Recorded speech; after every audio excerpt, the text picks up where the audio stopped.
স্বামীর নাশুকরি করবেন না, এটা বড় কবিরা গুনাহ।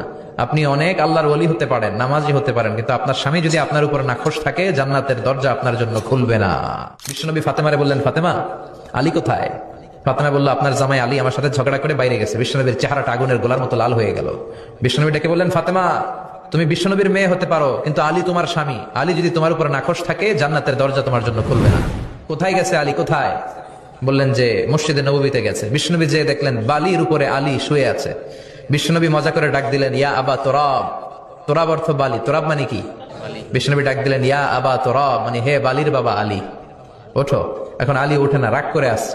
বিশ্বনবী এদিক দিয়ে তাকায়, আলী ওইদিকে তাকায়। বিশ্বনবী ওদিকে আসলে আলী এদিকে তাকায়। মনে মনে করে এতক্ষণ আপনার মাইয়াই গুতাইছে, এখন আপনি গুতাইতেছেন। বিষ্ণু যাই বললো, আলী রাগ করো না, ওঠো, তুমি আমার চাচাতো ভাই, আমার ঘরেই তো তুমি মানুষ হয়েছো। ঘাপটি মেরে হাতটা ধরে টান দিলেন। সাইয়েদনা আলী উঠতে বাধ্য হলেন। বিশ্বনবী কারো হাত ধরে টান দিলে ওই লোক বসে থাকতে পারে? উঠে গেলেন, ঘরে নিয়ে আসলেন। নিয়ে এসে বিশ্বনবী খাটের মাঝখানে শুইলেন। ডান দিকে শোয়ালেন আলীকে, বাম দিকে শোয়ালেন ফাতেমাকে। এবার মেয়ের জামাইকে আর মেয়েকে বুঝাতে লাগলেন, নসিহত করতে লাগলেন, গল্প শোনাতে লাগলেন। কি রোমান্টিক শ্বশুর! এরকম রোমান্টিক শ্বশুর পৃথিবীতে দ্বিতীয়টা খুঁজে পাওয়া যাবে? সুবহানাল্লাহ পড়েন।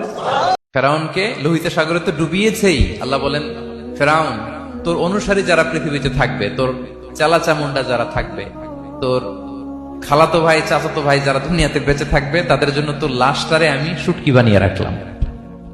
Up to the day of judgment, কিয়ামত পর্যন্ত ফেরাউনের লাশটা মিশরের জাতীয় জাদুঘরে ড্রাই বডি হিসেবে আছে। আমি নিজে দেখে এসেছি, নিজ চোখে মমিফাইং করে শুটকি বানায় রাখছে। এভাবে পৃথিবীতে যতগুলো জাতিগোষ্ঠীকে আল্লাহ তাআলা আযাব দিয়ে ধ্বংস করেছে, তার কারণ হচ্ছে সীমা লঙ্ঘন। তার কারণ কি?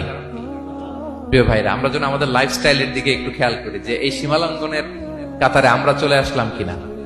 মুসা আলাইহিস সালামের পায়ের মধ্যে একবার একটা লাল পিঁপড়া কামড় দিছে। এই সাইজের যে লাল পিঁপড়া গুলো কামড় দিলে খুব আরাম লাগে না? কেমন লাগে? হ্যাঁ, খুব ব্যথা করে, প্রচন্ড ব্যথা করে। তো মুসা আলাইহিস সালামের মেজাজ কি নরম না গরম? খুব তাড়াতাড়ি রেগে যেতেন। এক এক নবীর এক এক অ্যাট্রিবিউটস ছিল। তো মুসা আলাইহিস সালামের পায়ের মধ্যে লাল পোকা, লাল পিঁপড়া কামড় দিছে, প্রচন্ড ব্যথা পাইতেছে আর ডলতেছে আর রেগে গেছে।